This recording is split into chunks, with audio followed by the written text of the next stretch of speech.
তোমরা যারা এসএসসি 2026 পরীক্ষার্থী রয়েছে তোমাদের ব্যবহারিক পরীক্ষায় অর্থাৎ প্র্যাকটিক্যাল পরীক্ষায় তোমরা কারা 25 নাম্বার পাবে এবং তোমাদেরকে কোন কোন বিষয়গুলো অবশ্যই মাথায় রাখতে হবে এবং কোন ভুলগুলো থেকে অবশ্যই সাবধান থাকতে হবে তোমাদেরকে এই ভিডিওতে A to Z জানিয়ে দেব।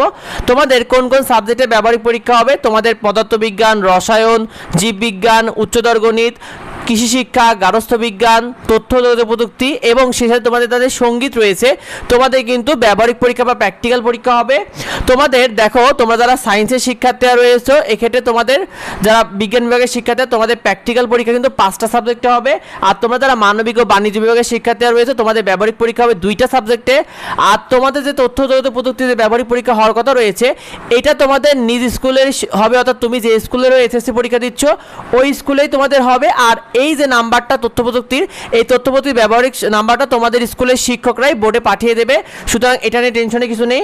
আর তোমাদের ব্যবহারিক পরীক্ষার নাম্বার হবে কেমন করে দেখো, তোমাদের ব্যবহারিক পরীক্ষার যে খাতাটা, যে প্র্যাকটিক্যাল খাতা বানিয়েছো ওটার জন্য তোমাদের 5 নাম্বার থাকবে, তোমার মৌখিক পরীক্ষার জন্য 5 নাম্বার থাকবে। তবে অনেক জায়গায় কিন্তু মৌখিক পরীক্ষা হয় না, তো মৌখিক পরীক্ষার জন্য 5 নাম্বার থাকে। আর তোমাদের পরীক্ষণের জন্য কিন্তু 15 নাম্বার থাকবে। তো তোমাদের প্র্যাকটিক্যাল পরীক্ষায় যে খাতাটা একটা দেবে সেই খাতা একটা পরীক্ষণ আঁকাতে হবে বা লিখতে হবে, সেই পরীক্ষণের জন্য তোমাদের 15 নাম্বার থাকবে।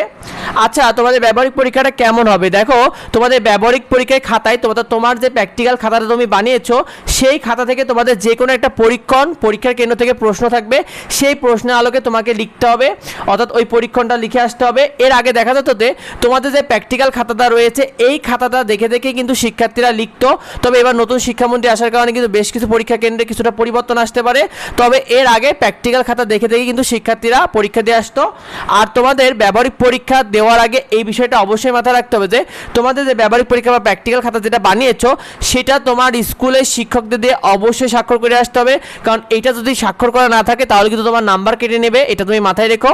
আর তোমার ব্যবহারিক পরীক্ষার খাতা না নিয়ে গেলে কি হবে দেখো, তোমার যদি এসএসসি পরীক্ষা তুমি যদি ব্যবহারিক খাতা না নিয়ে যাও বা তোমার খাতায় স্বাক্ষর না করো সেক্ষেত্রে কিন্তু তোমার 5 নাম্বার কাটা যাবে। সুতরাং অবশ্যই তোমার প্র্যাকটিক্যাল খাতাটা মনে করে নিয়ে যাবে এবং সেটা অবশ্যই তোমার স্কুলের শিক্ষকদের দিয়ে স্বাক্ষর করিয়ে নিয়ে যাবে।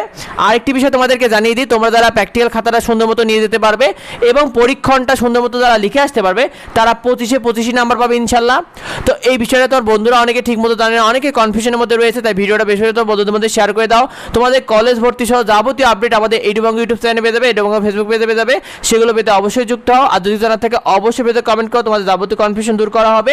দেখা হয় পরবর্তী ভিডিওতে। ধন্যবাদ সবাইকে।